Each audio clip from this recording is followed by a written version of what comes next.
Gymnast plants are a stylish staple of freestyle skateboarding that can be pushed into all kinds of variations. And they're really fun. So let's look at how you can go from this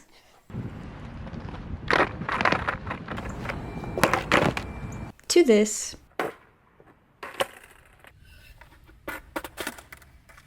without breaking your back. Now, I learned this trick in my late 20s, and my core and my back, they weren't particularly strong when I started doing them. So instead of talking about perfect hand and foot placements, what I really want to go over for this trick are exercises that might help strengthen your wrists, your back, and your core, while also improving your balance, so that you can take these foundations and apply them to the specific inverted trick that you're working on. When I first started learning this trick, I really focused on 3 things: freestanding handstands, cartwheels, and then one-handed cartwheels. In that order, because it turned out that a one-handed cartwheel was terrifying the first dozen times or so.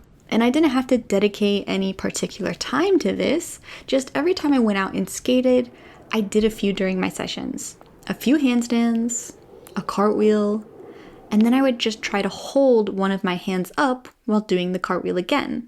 And I did this anytime I remembered to until I started getting more confident. Because really, once I could do a one-handed cartwheel, I was able to start getting inverted on one arm and attempt, even if poorly, a gymnast plant.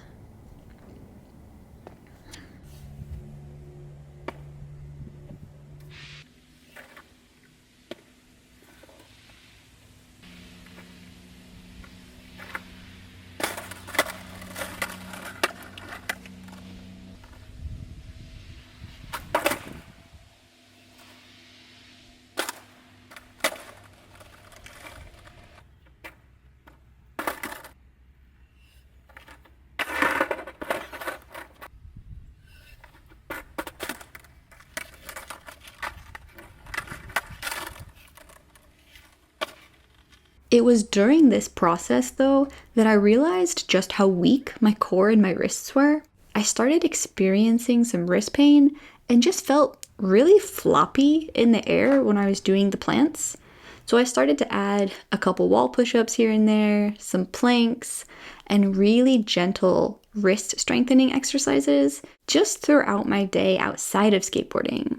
And when it came to the wrist exercises, I basically put a tiny amount of pressure onto my wrists, and definitely not enough to cause any discomfort, just enough so that as I rolled my hand back and forth over the knuckles, I could feel the muscle doing a little bit of work.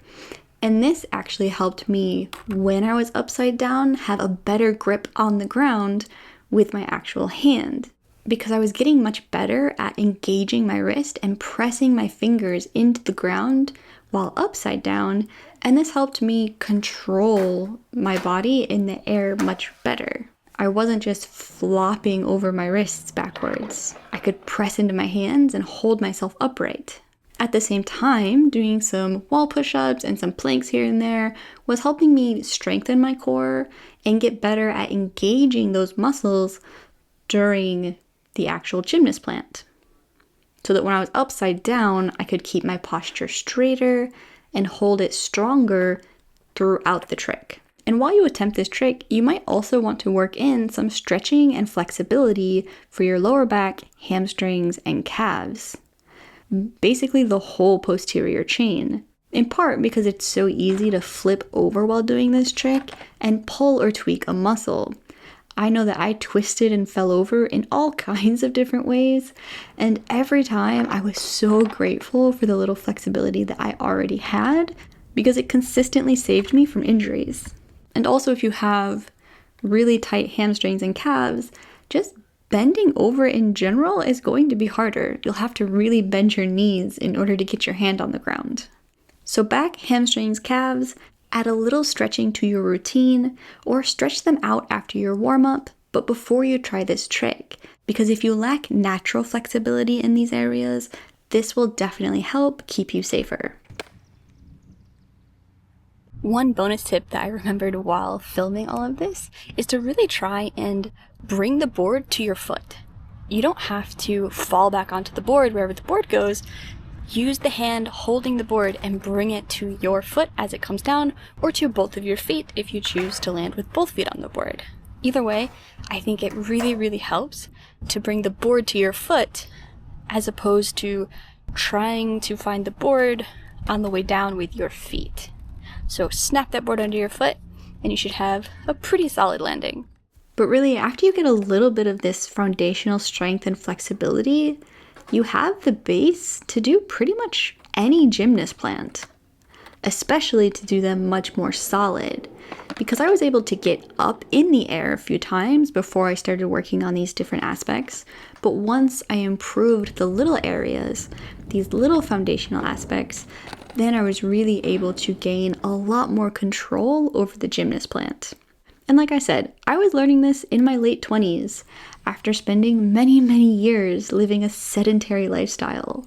So for me, it really was worth the extra effort to get me into a place where I could do handstands comfortably. Unfortunately, I had to stop doing them after I hurt my wrist and thumb last fall, but I'm slowly working back into them because they really are a lot of fun. And with just a little bit of core stability and a little experimentation, you really can push this into all kinds of different gymnast plant tricks, and that's something that I really appreciate. But regardless, I hope you enjoyed the video.